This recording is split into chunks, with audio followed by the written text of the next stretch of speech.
आणि एकूणच पिंपरी चिंचवड शहरामध्ये एक दादा विरुद्ध दुसरा दादा असा सामना पाहायला मिळतो. एक दादा राज्याचा मुख्यमंत्री आहे, दुसरं उपमुख्यमंत्री आहे आणि दुसरं भोसरी विधानसभाचे प्रतिनिधित्व करतात.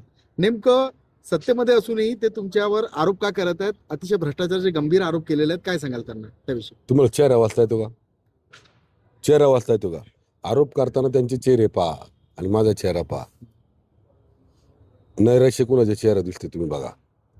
तुमच्या लक्षात येईल नैराश्यातून केलेले आरोप हे काय असतं, चिडचिड करून नाही का. प्रत्येकाला असं वाटतं की मी अजरामर या राजकारणामध्ये हे राहिलं पाहिजे.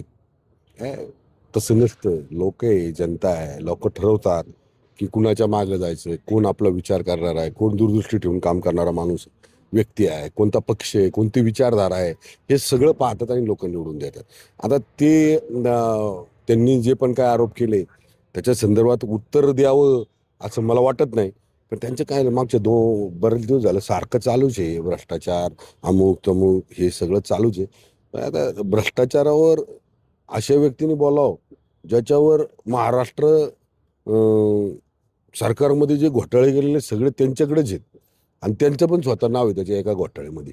मग असे 2-4 घोटाळे त्यांच्या लेखाचं नाव आहे. त्यांनी मला विचारावं, लय अवघड गोष्ट आहे ती प्रश्न विचारणं. त्यांनी स्वतःचं आत्मपरीक्षण करावं. आणि माझा तर मी त्यांना सल्ला देणं एवढा मोठा नाही. ते फार महाराष्ट्राचे, राज्याचे, देशाचे फार मोठे नेते आहेत. ते एका मोठ्या पक्षाचे राष्ट्रीय अध्यक्ष आहेत ते.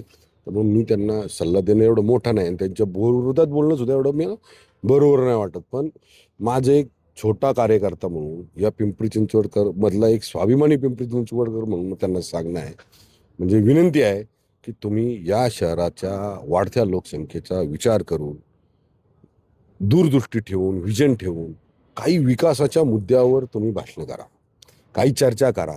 मला बोलवा. राज्य सरकारमध्ये तुम्ही आमचे नेते आहात, युतीमधले घटक पक्षातले मोठे नेते आहात, तिथं बोलवा, आपण बसू. शहर वाढतंय, शहराची लोकसंख्या वाढते. शहर 2041ला मला वाटतं 1 कोटीच्या पुढे जाईल. आत्ता शहराची 10% येईल. मग कचऱ्याची समस्या येईल, रस्त्यावरच्या ट्रॅफिकची समस्या येईल, पाण्याची समस्या येईल. याच्यावर आपण देवेंद्र भाऊंशी चर्चा करू ना. तुम्ही भाषणात बोलताना ते मुद्दे मांडा, मी पण तेच मांडणार. मी पण तेच मांडतोय 2014 पासून. मी काही वेगळे मांडत नाही. मी कधी म्हटलं नाही तो माणूस भ्रष्टाचारी आहे, तो माणूस आका आहे, तो माणूस गुंड आहे, तो माणूस त्यांनी पिंपरी चिंचवडमध्ये 30 वर्ष राजकारण केलं, पिंपरी चिंचवड लुटून खाल्ली. मी नाही म्हटलं कधी की त्यांनी 70,000 कोटीचा घोटाळा केला. मी कधी नाही म्हटलं की त्यांच्या मुलांनी आत्ता तो काही समाजाची जागा लुटली. आता बरेचसे काही काल परवा एक अजून एक बातमी आली. मी नाही कधी म्हटलं. मला विकासाचं राजकारण करायचं आहे, मला आरोपाचं राजकारण नाही करायचं. त्यामुळे त्यांनी त्यांच्या पद्धतीने आरोप करायचं थांबवावं आणि आपल्याबरोबरचे जे काही लोक आहेत त्यांना पण सांगावं, आरोपाच्या मुद्द्यावर तुम्हाला लोक निवडून देणार नाहीत. आज परिस्थिती अशी आहे, तुम्ही मागच्या 30 वर्षामध्ये लोकांना फक्त आरोप करून या ठिकाणी सत्ता भोगली. आता तुम्हाला 128 उमेदवार उभे करता नाही आले. याच्यावरून लक्षात घ्या की तुमच्यावरची नाराजी, तुमचं जे नैराश्य आहे ते दिसून येते काय येते. दादा, एकूणच आपण म्हणाले की बाबा माझ्यावरती आरोप करणाऱ्यांनी स्वतःकडे पाहावं, त्यांच्यावर पण देखील भ्रष्टाचाराचे आरोप आहेत असं एक म्हणजे ते तुमच्यावर आरोप करत आहेत. याविषयी तुम्ही मुख्यमंत्र्यांकडे काही तक्रार करणार का? तुमची काय तक्रार करायची नाही.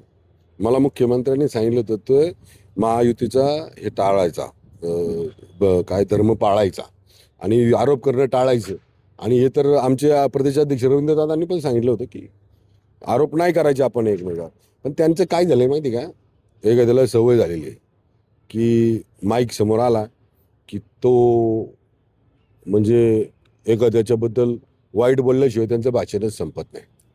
ती सवय झालेली असते. एखाद्याच्याबद्दल चांगलं बोलायची सवयच नाही राहिली त्यांना. किंवा आता त्यांना जर इथं काहीच नाही, पोलीस आयुक्तालयाच्या उद्घाटनाला आलते. पोलीस आयुक्तालय त्यांना करता आलं का शहराच्या दृष्टीने? शहराची ओळख झाली ना वेगळी. गव्हर्नमेंट कॉलेज त्यांना इथं आलेलं दिसत नाही.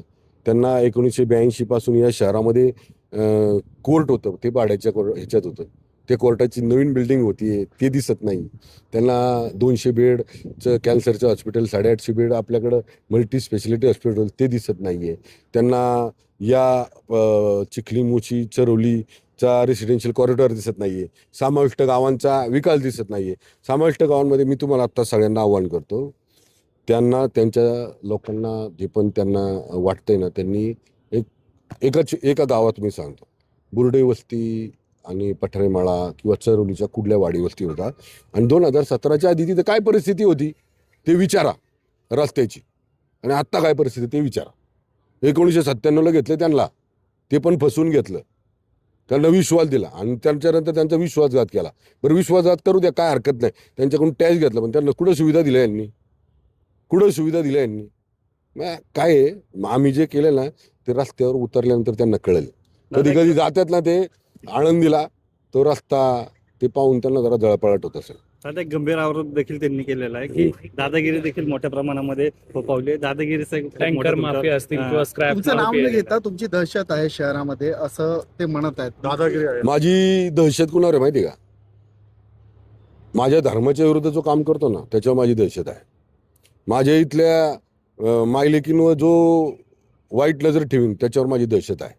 माझं शहर सुरक्षित राहावं, तिथं आतंकवादी कारवाया कोण करेल त्याच्यावर माझी दहशत आहे. माझी दहशत ही सर्वसामान्यांना सुरक्षित ठेवण्यासाठी असेल. माझी दहशत असली यांच्यासारखी नाही, कुणाला पण अडकव, कुठं पण बस, हे यांच्या वळ आले की सरेंडर हो, हे असली दहशत नाही. मी काय करतोय माझ्याबद्दल दहशतीबद्दल बोलताना तर तुम्ही जाऊन विचारा सर्वसामान्यांना. मी 2014ला अपक्ष निवडून आलो, दहशतीमुळे आलो का? 2014ला मी 16,000 मतांनी जास्त निवडून आलो. माझ्या विरुद्ध एक महेश किसन लांडगे, जसं मी माझं नाव आहे तसं महेश जगन्नाथ लांडगे उभा केलं त्यांनी माझ्या विरोधात अपक्ष असताना सुद्धा. मग ती दहशत नव्हती का? अरे माझ्याबद्दल तुम्ही आहे ना जेवढं वाईट बोलताल तेवढं लोकांबद्दल हे आहे. मी आज ज्या विचारधारेत काम करतो ना त्या विचारधारेमध्ये दहशत या शब्दाला किंमतच नाही. दहशत करणारा माणूस लोक स्वीकारणारच नाही, गुंडगिरी करणारा माणूस स्वीकारणारच नाही. दादा एकूणच पिंपरी चिंचवड शहरामध्ये अन्यायाचं राजकारण सुरू आहे असं देखील अजित पवारांनी आरोप केलेला आहे. चिखलीमध्ये लोकांना बेघर करण्यात आलं असं कुणाला बेघर केलं? मी ते मागं पण सांगितलं ना, चिखलीतली कारवाई केली ती योग्य केली. आत्ता बघा परवाच्या 31 तारखेला आम्ही 4-5 बांगलादेशी तिथे दिलेत ठेवून, पोलिसांच्या ताब्यात दिलेत. माहिती घ्या ना कुठून आले, कसे आले. त्याचबरोबर दुसरं सांगतो तुम्हाला, दिल्लीला बॉम्बस्फोट झाला, त्याचे आरोपी कोण सापडले? काही एक आरोपी मुशीमध्ये सापडला, विचारा त्याच्या संदर्भात कसं काही आला आरोपी. अहो या गोष्टी थोडं फक्त आहे ना, या शहरात मी राहतो, हे शहर सुरक्षित राहिलं पाहिजे, त्याबरोबर या शहराला विकास सुद्धा झाला पाहिजे या शहराचा. आणि तो विकास फक्त तात्पुरता नाही, निवडणूक आले म्हणजे हे करतो ते करतो तसं नाही. एक दिवसाचं समाधान नाही पाहिजे, पुढल्या 50 वर्षाचं समाधान पाहिजे लोकांना. पुढल्या त्या पिढ्या येणार आहेत त्यांनी म्हटलं पाहिजे इथं जे राज्यकर्ते होते भारतीय जनता पार्टीने जे राज्य केलं ते दूरदृष्टी ठेवून केलं. 1991ला खासदार झाले, आज ट्रॅफिक समस्या झाली. 91ला विचार केला तर ते झाल्याच त्या समस्या झाल्याच का? ट्रॅफिकचा चाकणचं, हिंजवडीचं आज जे शहर वाढतंय 30 लाखाच्या पुढे